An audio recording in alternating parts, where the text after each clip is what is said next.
হরে কৃষ্ণ, রাধে রাধে বন্ধুরা, গিরিধারী গোপাল সোনা চ্যানেলে তোমাদের সবাইকে সুস্বাগতম। তোমরা সবাই কেমন আছো? আশা করি তোমরা সবাই ভালো আছো। গোপাল সোনা কৃপায় শুধুমাত্র গোপু সোনাকে সকালবেলা ফলের যে ভোগটা দিয়েছিলাম সেই ভোগ থালাটাই তোমাদেরকে দর্শন করালাম।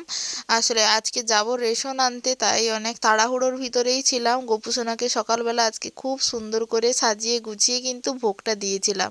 তোমরা তো প্রসাদ দর্শন করে নিলে, আবার যখন রেশন নিয়ে বাড়ি আসবো তারপরে কিন্তু তোমাদের সাথে কন্টিনিউ ভিডিওটা করার চেষ্টা করব। হরে কৃষ্ণ।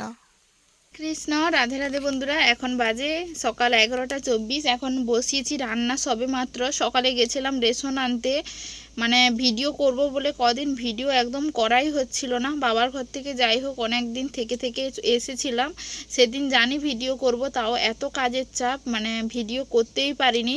শুধুমাত্র ভোগ লাগানোর ভিডিওই তোমরা দেখলে, আগের দিনের ভিডিওটা। আর আজকের ভিডিওটা আবার সকাল থেকে স্টার্ট করছি, ভাবছি আজকে ভিডিওটা কন্টিনিউ করব।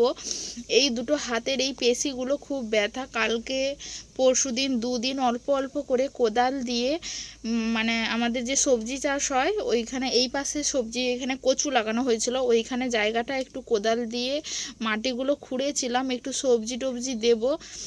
যেহেতু রোদ, মানে এই সবজিগুলো এখন যা হচ্ছে এগুলো তো শেষই হয়ে যাবে, এরপরে আর কিছুই থাকবে না, সেই কথা ভেবেই কিন্তু দেবো ভেবেছিলাম। আর বাড়িতে যেহেতু বাবা কিংবা হাজব্যান্ড কেউই নেই, তাই চেষ্টা করছিলাম নিজে যদি পারি একটু করেছি বা অল্প কিছু করেছি, কিন্তু এই দু হাতের এই দুটো পেশি আর সকাল থেকে খুবই ব্যথা। আজকে কি কি রান্না করছি তোমাদেরকে একটু দেখাই। ভাত বসিয়েছি আর ওই পাশে হচ্ছে সবজি বসিয়েছি। সবজি বলতে এইটা হচ্ছে বাগানের, হচ্ছে মানে বিনস বলতে পারো, কড়ি বলতে পারো, এটা এক ধরনের কড়ি। এই কড়িগুলোর স্বাদ কিন্তু খুবই ভালো। ভাতের হাঁড়িতে কিন্তু ফেনা, মানে ফুড উঠে এসছে।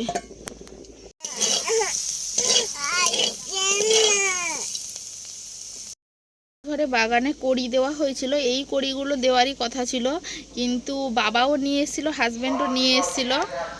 আর দেখছি কয়েকটা গাছ এই কড়ি হয়েছে, আর এক কিছু কড়ি অন্যরকম হয়েছে, কিন্তু এই যে কড়িগুলো যেগুলো আজকে রান্না বসিয়েছি, এই যে কড়িগুলো কিন্তু নিয়ে আসারই কথা ছিল। এই কড়িগুলোর স্বাদ সব থেকে ভালো। এই যত ধরনের বিনস জাতীয় কড়ি টাইপের যে আছে, সবগুলোর মধ্যে এই কড়ির ভাজাটা খেতে সব থেকে দারুণ লাগে। যাই হোক, কয়েকটা 4-5টা মতো গাছ মনে হয় হয়েছে, এইগুলো হচ্ছে, এইগুলো কিন্তু সত্যি খুব দারুণ। এইগুলো রান্না করছি, ভাত বসিয়েছি, আর কিছু আমান্য করা হয়নি। জানি না কি রান্না করব। মাঠের দিকে যাই, দেখি শাকটা কতটা পাই বা কতটা আছে, না হলে কিন্তু পালং শাক তুলতে যাব। মাঠে যেখানে ধান চাষ হয় সেখানে কিন্তু চিকি শাক হয়েছে, ওইখানে দেখি যাই, যদি হয়েছে, যদি রান্নার মতো তুলতে পারি তাহলে তুলে নিয়ে আসবো। চলো আজকের ভিডিওটা কন্টিনিউ করি। ঠিক যেমন কথা ঠিক তেমনই কাজ। রান্না করতে করতে ছুটে গিয়ে কিন্তু চিকি শাক তুলে নিয়ে এসেছিলাম, সেই দিয়ে চিকি শাকের চচ্চড়ি রান্না করেছি।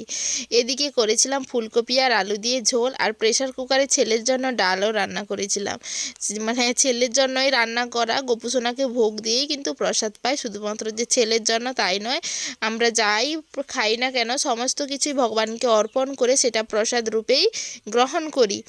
অনেকে বলে যে গাছেরও প্রাণ থাকে, কেন আমরা গাছকে কষ্ট দিয়ে, মানে শাক সবজিটা যদি ধরো খাই, এরকম কথা অনেকেই কিন্তু বলে। কিন্তু একটা কথা বলি, সমস্ত কিছুর মধ্যেই কিন্তু পাপ আছে, কিন্তু ভগবান আমাদের শাক সবজি গ্রহণ করার জন্য অনুমোদন করেছে, এবং সেই শাক সবজির মধ্যেও পাপ আছে। ভগবান বলেছে ওইগুলো যদি আমাকে অর্পণ করো তাহলে কিন্তু আমি সেই খাবার থেকে সম্পূর্ণ পাপটা গ্রহণ করে তোমাদেরকে শুদ্ধ করে প্রসাদ রূপে দেব।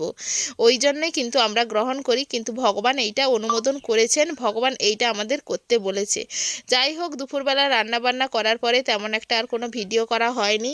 গোপুসোনাকে ভোগের ভিডিও করার পরে সত্যি আর কিছু হয়নি। সন্ধ্যাবেলা আজকে চাউমিন হবে বলছিল, মানে বাবা চাউমিন নিয়ে এসেছিলো সবার জন্য, আজকে চাউমিন হচ্ছিল। এখানে চাউমিনটা সেদ্ধ হয়ে গেছে, আর এখানে আলু, ফুলকপি আর বাঁধাকপি মিক্সড করে ভাজা করব। প্রথমে আলু আর ফুলকপিটা দিয়েছিলাম, বাঁধাকপিটা প্রথমে দেইনি, শেষে দিয়েছি, কিন্তু করেছি। এই আলু, ফুলকপি, বাঁধাকপি ঘরোয়াভাবে রান্না করতে কিন্তু বেশ ভালোই লাগে, বিশেষ করে চাউমিন। আর এই ঘরোয়া চাউমিনের টেস্ট কিন্তু দোকানের চাউমিনকে হার মানিয়ে দেবে, তাই না? আর এইরকম আলু, ফুলকপি, বিভিন্ন ধরনের সবজি দিয়ে কারা কারা চাউমিন বানিয়ে খাও অবশ্যই কিন্তু কমেন্ট করে জানিও। আমাদের ঘরে কিন্তু এইরকম করেই হয়, আর আমাদের ঘরে সবাই খুব ভালোও লাগে। আর এইখানে চাউমিনগুলোকে একটু ভাজছিলাম, যতটা পারি অল্প তেলে ভাজার চেষ্টাই করছিলাম। যদিও এগুলো খাওয়া মানে অল টাইম খাওয়া স্বাস্থ্যের জন্য ভালো না। ময়দা জিনিসটা, চিনি জিনিসটা, এই সমস্ত জিনিস শরীরের জন্য কিন্তু খুবই ক্ষতিকারক। যাই হোক, তাও মন মানে না, যখন তখন করে বানিয়ে কিন্তু খেতেই হয়, না হলে কিন্তু মনটা একটু কেমন কেমন লাগে।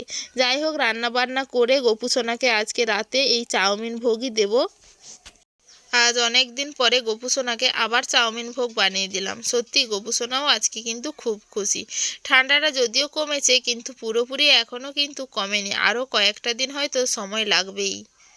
যাই হোক, আজকের ভিডিওটা এখানেই শেষ করব। দেখা হচ্ছে কিন্তু নেক্সট ভিডিওতে। হরে কৃষ্ণ, রাধে রাধে, হরি বল।